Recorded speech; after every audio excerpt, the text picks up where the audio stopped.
Bezrat Hashem, le Chok l'Israël ce matin, Ketubot, la page 67a. Tanou Rabbanan, Yatom veitoma shebaou litparnes. Tiens, un orphelin et une orpheline qui sont venus demander la tzedaka. À qui tu donnes la priorité? Au garçon ou à la fille?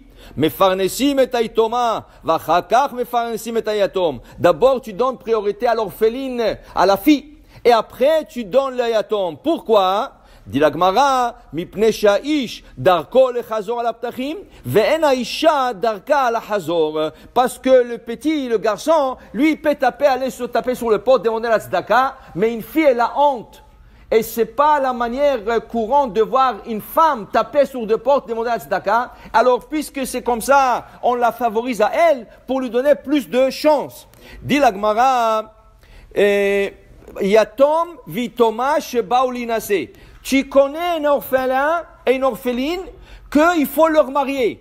Il faut leur organiser le mariage.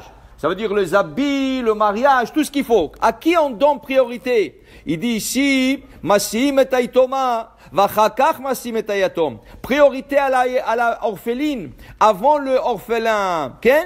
Pourquoi? Mipnei sheboshta shelisha meruba mishel haish. Car une femme est la plus honte qu'un homme.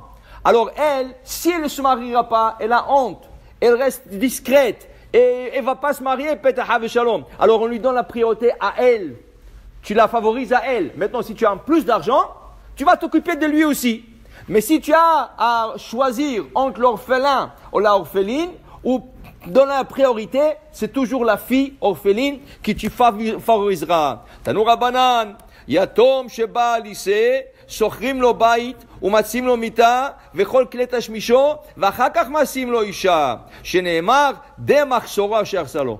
Quand tu veux t'occuper d'un orphelin et faire la mitzvah comme il faut, tu lui loues une maison. Un an, tu lui donnes le loyer de la maison.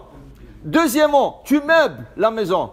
Tu mets tout ce qu'il faut, des lits, des sofas, et kelim, tout l'ustensile de la cuisine, des marmites, des fourchettes, la côtellerie, tout ce qu'il faut, et après tu le maries. Ça veut dire que quand il se marie, il rentre dans une maison prête, et il sait que pendant un an, il n'a pas de souci, et Bezrat Hashem, après ça, il va s'occuper de lui-même, il va lui-même supporter. Maintenant, il dit ici, que le verset qu'on vient d'emmener, de Marsoro Asher Sarlo, dit la Gemara, ça c'est afilu sous l'irkav alav. Même s'il faut lui donner un cheval, il faut lui donner un cheval. À l'époque, il n'y avait pas de voiture.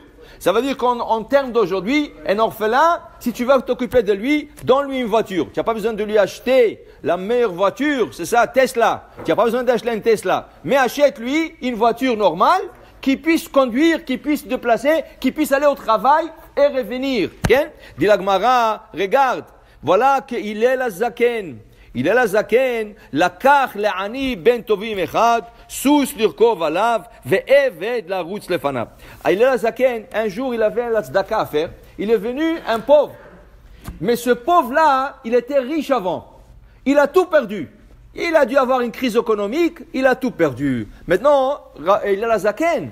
Il voulait ramasser la tzedaka pour lui, il est parti, pas seulement qu'il lui a donné de l'argent, il est parti acheter un cheval, et lui a acheté un esclave qui va prendre le cheval devant lui. Pourquoi? Parce qu'il avait l'habitude de l'avoir. Ça veut dire que dans la tzedaka, il faut être aussi chacham.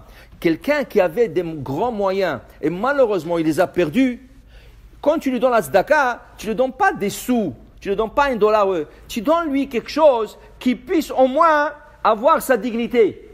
D'être un très grand riche, de devenir un pauvre, de quelques sous, tu lui enlèves sa dignité. Donne-lui à fil le sous. Et la Gemara dit, une fois, il est la zaken,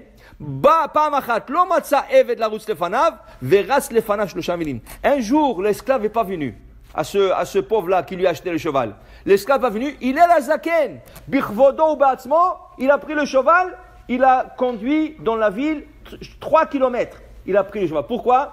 Pour lui donner un bon sentiment. Ça veut dire que ce n'est pas seulement de la tzedaka, c'est donner aussi un bon sentiment à celui qui te donne la tzedaka. Celui qui était dans cette situation, il a perdu, donne-lui sa dignité. C'est la dignité de l'homme, la dignité de la personne. Alors tu ne donnes pas quelques sous, donne-lui quelque chose qui puisse aussi faire et avoir cette nahat Au moins qu'il a perdu l'argent, mais au moins qu'il n'aura pas aussi honte et il pourra faire un peu de lui-même. Baruch Adonai Le'olam.